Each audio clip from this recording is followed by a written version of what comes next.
আসসালামু আলাইকুম। আমি কামরুন নাহার ম্যাডাম, সহকারী অধ্যাপক, জীববিজ্ঞান বিভাগ, greenfield school and college, Mirpur, Dhaka. দ্বাদশ শ্রেণীর শিক্ষার্থীরা কেমন আছো? আশা করি তোমরা ভালো আছো এবং নিয়মিত অনলাইন ক্লাস ফলো করছো।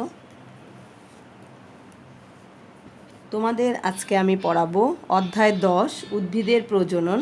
উদ্ভিদের প্রজনন থেকে লেকচার 1। হ্যাঁ, লেকচার 1, উদ্ভিদের প্রজনন। আমাদের অলরেডি নবম অধ্যায় শেষ, বড় একটি অধ্যায়। তোমাদের এই সপ্তাহের সিটি হবে অধ্যায় 9-এর উপর। 9 অধ্যায়টা একটু বড়, এই জন্য আমি 250 পেজ পর্যন্ত প্রথম সিটির জন্য রেখেছি। 9 অধ্যায়ের প্রথম থেকে 250 পেজ পর্যন্ত। হ্যাঁ, চক্রীয় অচক্রীয় ওইটার শেষ পর্যন্ত পড়বে। ঠিক আছে, সোমবারে আমার সিটি আছে, আশা করি সবাই অংশগ্রহণ করবে।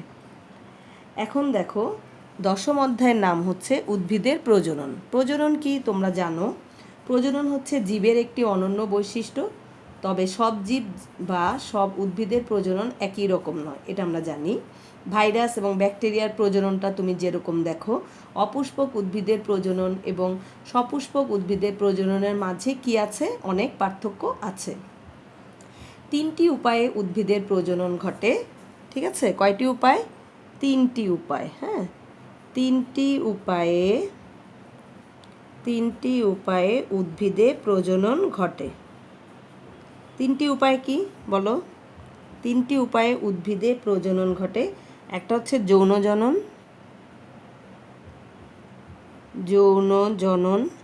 একটা হচ্ছে অযৌন জনন, আরেকটা হচ্ছে অঙ্গজ জনন। ঠিক আছে, যৌন জননে তোমরা জানো যে পুংগ্যামেট ও স্ত্রী গ্যামেটের প্রয়োজন হয়। অযৌন জনন এবং অঙ্গজ জনন উদ্ভিদের কোনো অংশ থেকে তৈরি হয়। অযৌন জনন হচ্ছে যেটার মধ্যে আমার পুংগ্যামেট স্ত্রী গ্যামেট তৈরি হবে না। ঠিক আছে, যৌন জনন কাকে বলে? আমরা এখানে আসলে মেনলি পড়ব আবৃতবীজী উদ্ভিদে যৌন জনন নিয়ে। ঠিক আছে, দেখো, দুটি ভিন্ন প্রকৃতির গ্যামেটের, পুংগ্যামেট ও স্ত্রী গ্যামেটের মিলনের ফলে যে জনন সাধিত হয় তাকেই বলা হয় যৌন প্রজনন। হ্যাঁ, দুটি ভিন্ন প্রকৃতির গ্যামেটের মধ্যে এটা হবে পুং এবং স্ত্রী গ্যামেট। বিভিন্ন জনন প্রক্রিয়ার মধ্যে যৌন জনন অত্যন্ত গুরুত্বপূর্ণ। এর মাধ্যমে তোমার বিচিত্র চারিত্রিক বৈশিষ্ট্যের বিকাশ ঘটে, যা পরে কি হয়? পরিবর্তিত পরিবেশে বিভিন্ন প্রকরণ সৃষ্টি করে এবং বিবর্তন ধারাকে গতিশীল রাখে। প্রজনন যদি কোনো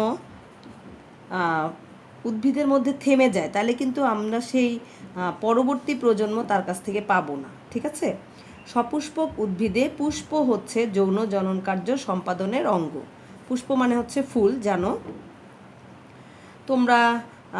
দশম শ্রেণীতে আসলে পুষ্পের কয়টি অংশ, ঠিক আছে, একটি আদর্শ পুষ্পের কয়টি অংশ, এগুলো পড়ে এসেছো।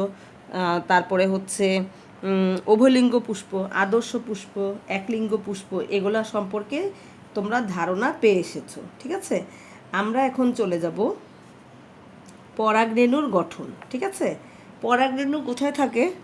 পরাগরেণু থাকে হচ্ছে পরাগধানীর মধ্যে।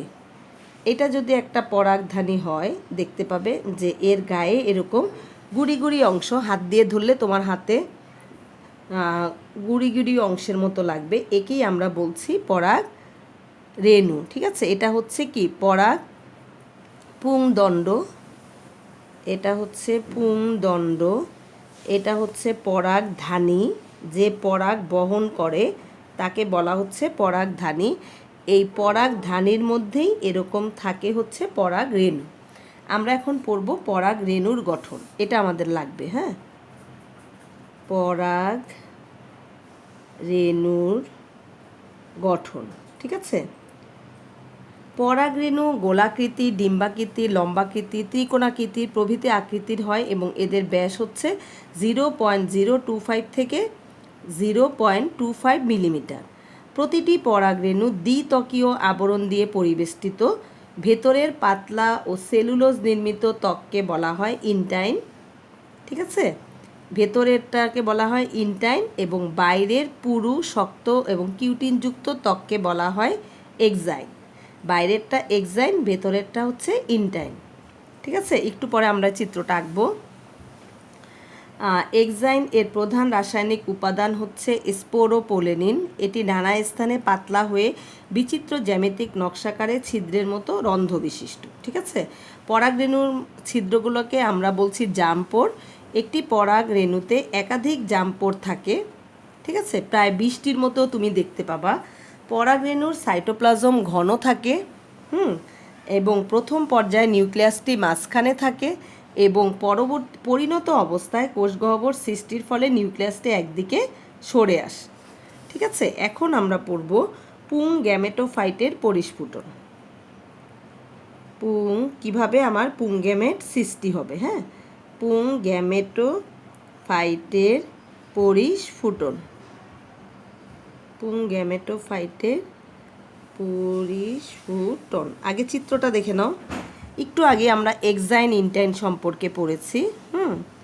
এই যে এরকম যদি একটা পরাগরেণু হয়, এর বাইরের লেয়ারটা হলো আমার কি এক্সাইন। এক্সাইনগুলো না এরকম থাকে। হ্যাঁ, একটু কাটা কাটা, আবার এখানে নাই, আবার এদিকে কাটা কাটা। এই যে মাঝখানে নাই যে, সেটা হচ্ছে তার জামপোর। হ্যাঁ, একটু আগে দেখেছো যে জামপোরগুলো এরকম। ঠিক আছে, তাহলে এর বাইরের কাটা কাটা অংশের নাম কি? এক্সাইন। এক্সাইন ভেতরের যে একটা লেয়ার আছে, ঠিক আছে, ভেতরের এই যে পাতলা লেয়ার, এটাকে বলা হচ্ছে ইনটাইন। ইনটাইন। আর এগুলো হচ্ছে জামপোর। ঠিক আছে, বাংলায় যদি বলো রেণু রন্ধ্র। আর ভেতরে হচ্ছে তোমার নিউক্লিয়াস। নিউক্লিয়াস। হ্যাঁ, এটা হলো একটা পরাগরেণুর গঠন। ঠিক আছে, এই একটা নিউক্লিয়াস থেকে, অ্যারো দিয়ে দাও, একটা নিউক্লিয়াস থেকে এরপরে তৈরি হবে দুটো নিউক্লিয়াস। ঠিক আছে, একটা বড় এঁকেছি, একটা একটু ছোট এঁকেছি। হ্যাঁ, একটা একটু বড় দেখে দিই। আচ্ছা, এই বড়টাকে বলা হবে নালিকা নিউক্লিয়াস। বড়টার নাম হচ্ছে নালিকা নিউক্লিয়াস এবং ছোটটার নাম হচ্ছে জনন নিউক্লিয়াস। জনন নিউক্লিয়াস। ঠিক আছে, আচ্ছা। আর এখানে যথারীতি বাইরের ওই এক্সাইন ইনটাইনগুলো দিয়ে দাও। ঠিক আছে, আচ্ছা, রেণুরন্ধ্র আঁকা হলো। এরপরে এইখান থেকে তৈরি হবে একটা রেণুরন্ধ্র দিয়ে একটা নালিকার মতো বের হবে। হ্যাঁ, সামনে একটা নিউক্লিয়াস থাকবে আর পেছনে দুটো জনন কোষ তৈরি হয়ে যাবে, পুং গ্যামেট। হ্যাঁ, আর বাইরের দিকে এরকম করে দিয়ে দাও। ঠিক আছে, আচ্ছা, এই দুটো হচ্ছে পুং গ্যামেট আর এটা হচ্ছে নালিকা নিউক্লিয়াস। এখানে লেবেল না করে পরের চিত্রে লেবেল করে দাও। পরের চিত্রটা থেকে আরেকটু বড় করে পরাগ নালিকাটাকে আঁকো। পরাগ নালিকার সামনের দিকে থাকবে নালিকা নিউক্লিয়াস এবং পেছনে হচ্ছে দুটো পুং গ্যামেট। এখানে দুটো পুং গ্যামেট হয়ে গিয়েছিল। ঠিক আছে, তাহলে লেবেল করে দাও। এই দুটোকে বলা হচ্ছে পুং গ্যামেট। পুং গ্যামেট। এইটা হচ্ছে তোমার নালিকা নিউক্লিয়াস। নালিকা নিউক্লিয়াস। হ্যাঁ, ঠিক আছে, আচ্ছা, এটা হচ্ছে এই চারটা চিত্র। ঠিক আছে, আমরা এখন পড়ব পুং গ্যামেটোফাইটের পরিস্ফুটন। দেখো, চিত্র কিন্তু আমি এঁকেছি, এবার খেয়াল করো। পুং গ্যামেটোফাইটের পরিস্ফুটন প্রক্রিয়াটি মূলত পরাগরেণু পরাগধানীর অভ্যন্তরে থাকাকালেই শুরু হয়ে যায়। হ্যাঁ, পরাগরেণু হচ্ছে এন হ্যাপ্লয়েড উদ্ভিদের গ্যামেটোফাইটের প্রথম কোষ। ঠিক আছে, পরাগরেণু উদ্ভিদের গ্যামেটোফাইটের কি প্রথম কোষ। পুং গ্যামেটোফাইটের পরিস্ফুটনের ধাপগুলো আমরা এখন বর্ণনা করব। পরাগধানীর অভ্যন্তরে ডিপ্লয়েড রেণু মাতৃকোষ থেকে মিওসিসের মাধ্যমে 4টি হ্যাপ্লয়েড পরাগরেণু তৈরি হয়। পরাগরেণু থেকে পরবর্তীতে আমরা কি পাচ্ছি? পুং গ্যামেট। পরাগরেণুর নিউক্লিয়াসটি মাইটোসিস বিভাজনের মাধ্যমে, ঠিক আছে, এই যে মাইটোসিস বিভাজনের মাধ্যমে দুইটি অসম নিউক্লিয়াস তৈরি করে। দেখতেই পাচ্ছ মিস একটা বড় এঁকেছি, একটা ছোট এঁকেছি। হ্যাঁ, অসম নিউক্লিয়াস তৈরি করে গোলাকার অপেক্ষাকৃত বড় নিউক্লিয়াসটিকে আমরা বলছি নালিকা নিউক্লিয়াস, এবং ক্ষুদ্র সামান্য, ঠিক আছে, সামান্য ক্ষুদ্র নিউক্লিয়াসটাকে আমরা বলছি জনন নিউক্লিয়াস। দেখো মিস কিন্তু এখানে লেবেল করেছি। পরবর্তীতে নালিকা নিউক্লিয়াস এবং জনন নিউক্লিয়াস কোথায়, এখান থেকে একটা নালিকা বের হয়, এর নাম হচ্ছে পরাগ নালিকা। ঠিক আছে, এইটার নাম লিখে দাও পরাগ নালিকা। ঠিক আছে, এরপরে হচ্ছে দুটি পুংজনন কোষ বা পুংগেমেট সৃষ্টি করে। দেখো দুটো পুংগেমেট কিন্তু হয়ে গিয়েছে। পরাগরেণু, পরাগনালিকা, পুংগেমেট এবং নালিকা নিউক্লিয়াস এগুলোর সমন্বয়ে গঠিত হয় পুংগ্যামেটোফাইট। তাহলে আমি এতক্ষণ কার চিত্র এঁকেছি? পুংগ্যামেটোফাইট সৃষ্টির বিভিন্ন ধাপ, 4টা চিত্র। হ্যাঁ, তাহলে লিখে দাও পুংগ্যামেট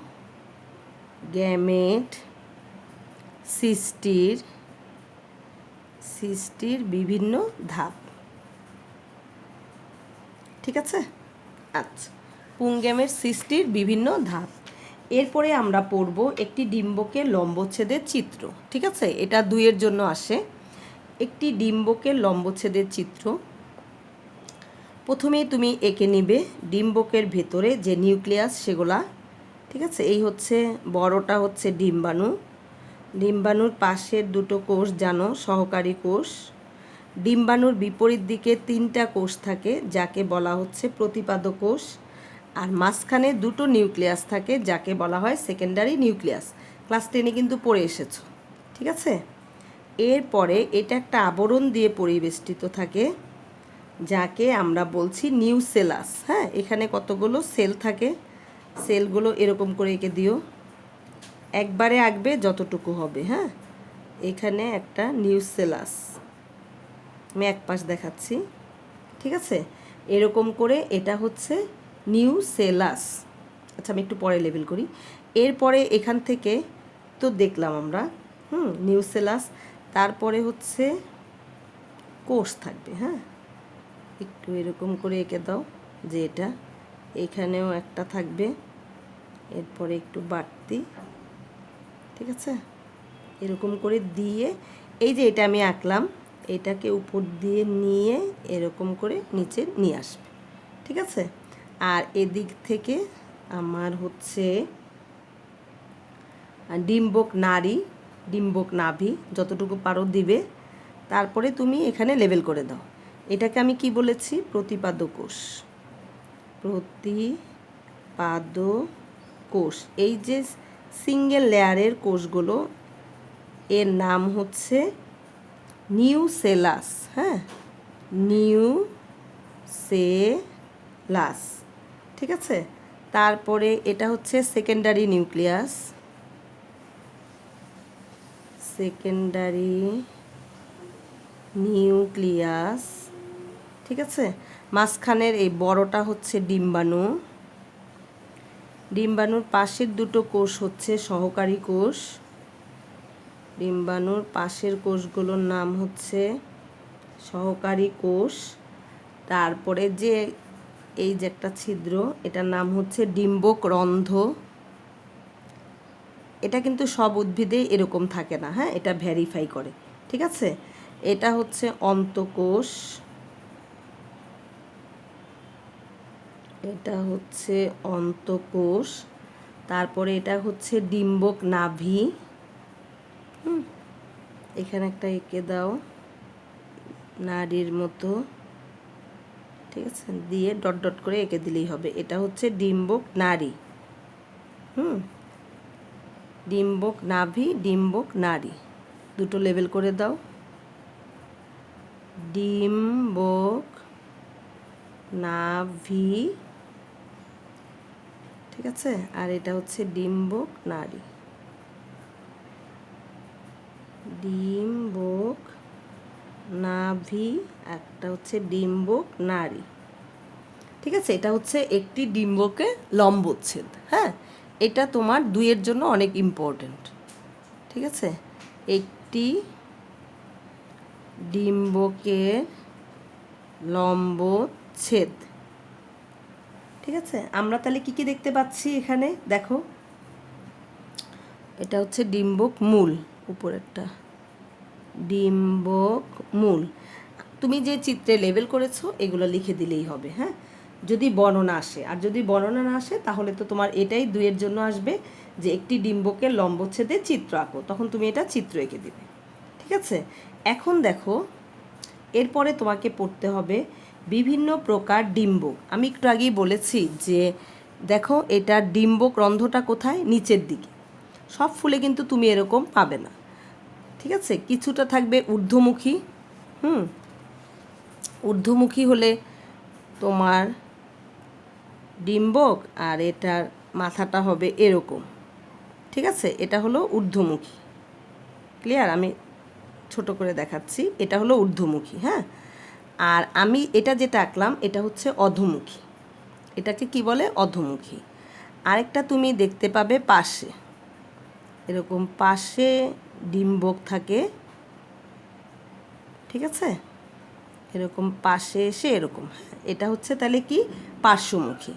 আরেকটা দেখতে পাবে বক্রমুখী। বক্রমুখী মানে হচ্ছে এই পাশ থেকে শুরু হবে, একটু ইয়ের মতো, এই পাশ থেকে শুরু হবে, এরকম যাবে, এরকম যাবে, আরেকটা এরকম যে এরকম হবে। ঠিক আছে, তাহলে এটার নাম কি? ঊর্ধ্বমুখী। ঊর্ধ্বমুখী। হ্যাঁ, ডিম্বাণুর অবস্থানের ভিত্তিতে, বা তুমি বলতে পারো ডিম্বক রন্ধ্রের অবস্থানের ভিত্তিতে আমরা কি কি পাই? 4 রকমের পাচ্ছি। একটা হচ্ছে ঊর্ধ্বমুখী, এটা যে মিস আঁকলাম এটার নাম হচ্ছে অধোমুখী। অধোমুখী মানে হচ্ছে নিচের দিকে। আর এইটাকে বলা হয় পার্শ্বমুখী। পার্শ্বমুখী। আর এটাকে বলা হয় বক্রমুখী। ক্লিয়ার? আচ্ছা, তাহলে এই 4 ধরনের ডিম্বক আছে অবস্থানের ভিত্তিতে, এটা দেখে নিও। এরপরে আমরা চলে যাই স্ত্রী রেণুর পরিস্ফুটন। ঠিক আছে,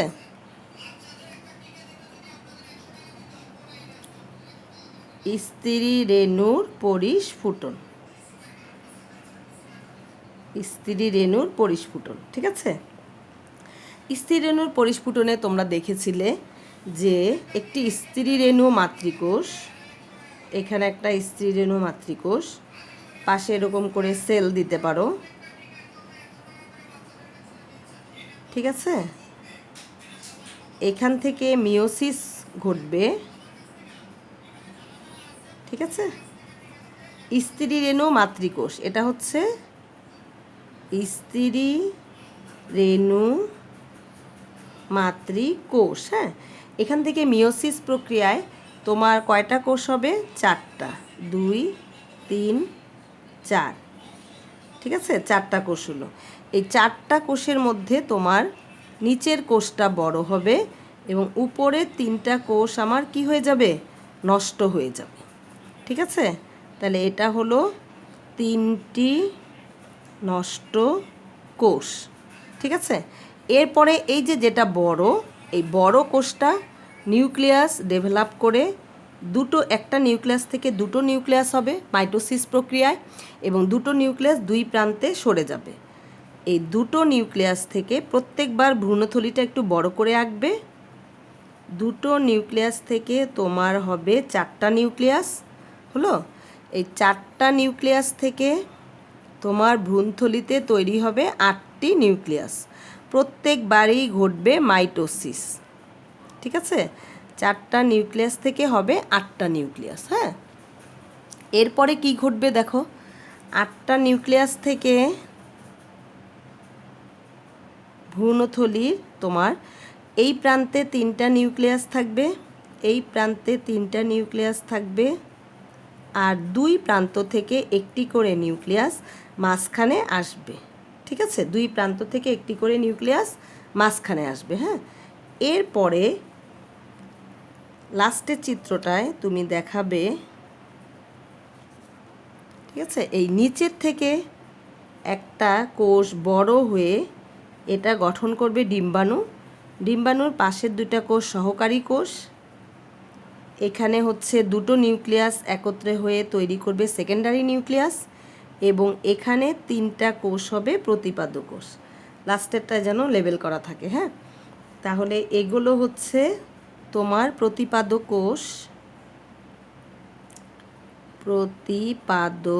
কোষ, এটা হচ্ছে তোমার সেকেন্ডারি নিউক্লিয়াস, এই বড়টা হচ্ছে তোমার ডিম্বাণু, ঠিক আছে। আর ডিম্বাণুর পাশের দুটো কোষ হচ্ছে সহকারী কোষ, ঠিক আছে, যেটা আমি এই যে এখানে দেখিয়েছি, হ্যাঁ, সুন্দর করে, ঠিক আছে। তাহলে এটা হলো সহকারী কোষ। তাহলে আমি এতক্ষণ কার চিত্র আঁকলাম? চিত্র হলো স্ত্রী জনন কোষ সৃষ্টি, স্ত্রী জনন কোষ সৃষ্টি। ক্লিয়ার?